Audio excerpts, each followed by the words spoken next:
Nintendo has always had a label of being a child gaming company. You see games like Kirby's Epic Yarn and say, wait, why are there no guns? Nobody's killing anybody? Wow, this game sucks. Now, occasionally some of those childhood games take a different turn. Here's looking at you, Conker. But for every one of those games that might be considered dark or offside, Nintendo usually has two or three that are well over the top childhood friendly. Yoshi's Woolly World is basically that in a nutshell. I mean, just look at the title, the artwork, everything about it says the gaming equivalent of My Little Pony. And I'm a 22-year-old that some people even consider an adult, so playing this game can be seen as a little strange.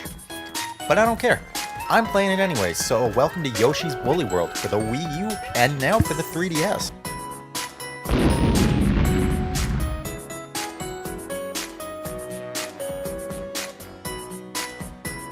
Let's play a little game. It's called Sum Up the Story in 10 Seconds or Less. 3, 2, 1. Okay, Kamek is causing havoc, turning Yoshis into wool, and one grave Yoshi hides before going in and trying to save his friends. Done. I don't have a clock, so I'm just going to assume that was about 10 seconds. Thanks for joining me on this edition of Sum This Story Up in 10 Seconds or Less. Regardless, is it the most exciting story ever crafted? Well, nope. Is it witty and clever? Nope, not really that either. Is it emotional or heartfelt? I mean, I guess you could see it that way, but still gonna take a no on that. Okay, what is it then? Simple. It's irrelevant.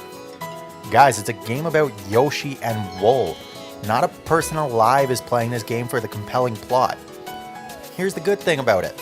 The plot never interferes with the point of the game. You don't get long, pointless cutscenes. You just boot up the game, get a little opening, and move into the whole point of why you're here in the first place. And I'm okay with that. It's actually what I love about older games so much. They're so easy to start up because you don't have to deal with the crap at the beginning.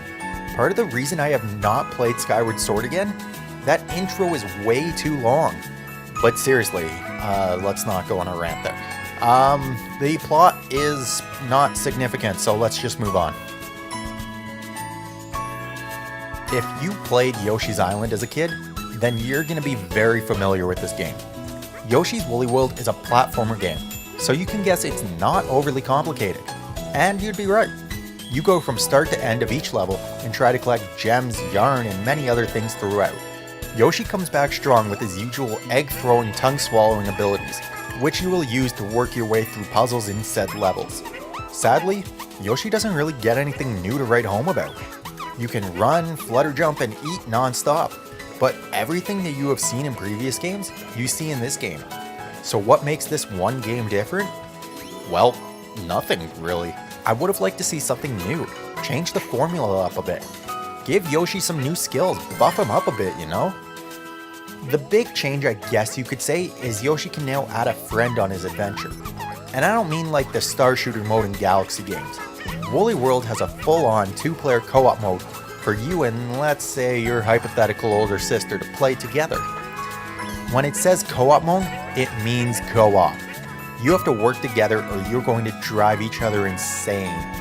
Trying to do anything can lead to jumping on each other, eating one another, and just getting each other killed. They're all strong possibilities, especially if someone, say that sister I referred to earlier, is not the strongest at platforming games. Choose your partners wisely, people. You also collect beads that can allow you to buy special power-ups or help you find secrets in levels and take extra hits. Often a criticism I hear with Kirby's Epic Yarn is that you couldn't die. This time around, Yoshi can kind of die, I mean somewhat. You don't have lives or any consequences for dying, but you do have checkpoints throughout the level that you will be dragged back to for falling in a pit or running out of hearts. It's not a bad combination. Honestly, I don't care that much for having live counters in games like this anymore. It just seems irrelevant. There is some consequence for dying, but it keeps the game fair to anyone who wants to play. Ignoring the two-player debacle, the game does play very well. And I mean, it should. It's almost a carbon copy of Yoshi's Island.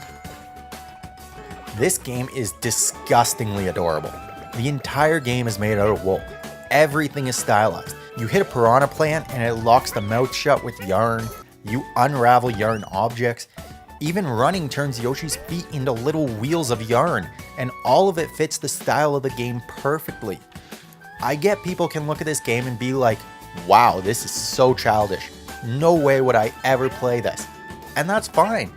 If people have to prove how tough they are by not being able to play a game like this with a different art style, it's not my problem. I, however, think people should appreciate the way the game is, and its style, its charm, its simplicity. You also have an obnoxious amount of unique Yoshis to pick from, potentially unlocking one per level. The music is charming and all of the worlds are creative and feel individual, even if they are slightly a mirror of Yoshi's Island in more than one way. This game was surprisingly long. 8 worlds, 8 levels per world, plus a bonus level for each world equals 70 plus levels in the game. On top of that, you have all the traditional Yoshi's Island collectibles.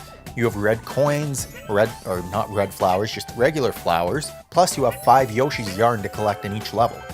The game overall is not that challenging, but trying to find all of the little secrets, even with the power-ups, and on top of that, finish the level with maximum amount of hearts, is no easy task. I don't care who you are.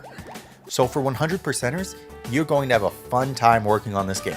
I get why people would look at this game and take a pass, especially anybody over the age of 10. But unless you're a young teenager that has to keep that cool kid rep going, then I think this game has a lot to offer. Ignoring the difficulty and ignoring the style, when you break the game down, it's just a good old-fashioned Yoshi's Island.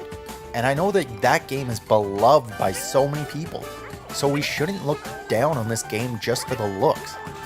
Remember kids, don't judge a book by its cover. Like this video? Didn't like this video? Don't judge it by one video. Watch a couple others and see what you think. And if you don't like that, well, maybe check out the comparison video of Xenoblade X and Final Fantasy 15 that I did. And again, if you don't like that, then watch The Tale of Three Idiots. You might like the other 2 people in it. Who knows? Until then, take it easy, Internet.